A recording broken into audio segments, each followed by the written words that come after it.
ఇప్పుకొని తిరగమని నేను అంటలేను, ఇప్పుకొని తిరగమని అంటలేను, అలా అని సగం బట్టలు వేసుకోమని అంటలేను. చాలా మిడిల్ గా ఒక రేంజ్ గా వాళ్ళు హీరోయిన్స్ అబ్బా ఒక రకంగా వచ్చింది. ఆమె మొత్తానికి అయితే ఏంటి బికినేం వేసుకొని రాలేదు. అలా అని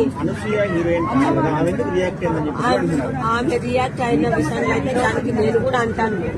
బట్ రియాక్ట్ అయింది, ఇంతమందికి లేదు ఆమెకి ఎందుకు వచ్చింది అనే కోపం అందరికీ. కాకపోతే ఆమె కూడా షూటింగ్ లో మూవీస్ చేస్తుంది కదా, ఆమె ఒక తగ్గే కదా. బట్ అందరినీ ఇప్పుడు వీళ్ళందరూ రియాక్ట్ కాలేకపోతున్నారు. అందరిలో ఇప్పుడు ఇంతమంది ఉన్నారు, ఇంతమంది మీరు ఏమనుకుంటున్నారు నాకు తెలియదు. నా మనసులో ఉన్న మాట నేను బయటకు చెప్పేసింది. అలాగే అనసూయ గారు కూడా తన మనసులో ఉన్నది ఆమె చెప్పేసింది.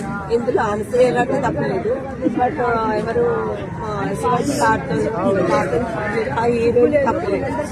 ఈ మొత్తం ఏంటి పబ్లిక్ మొత్తం ఇలా న్యూసెన్స్ చేసి మొత్తం క్రియేటివ్స్ వీళ్ళది మెయిన్.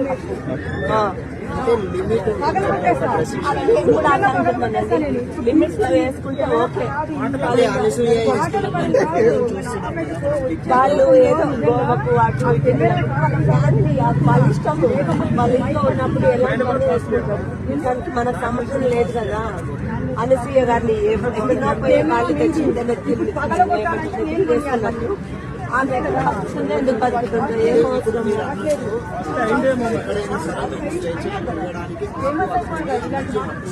అందరికి ఉంది, చేస్తుండ్రు కూడా అలాగే తిరుగుతుండ్రు. ఏదో అంటప్పుడు మరి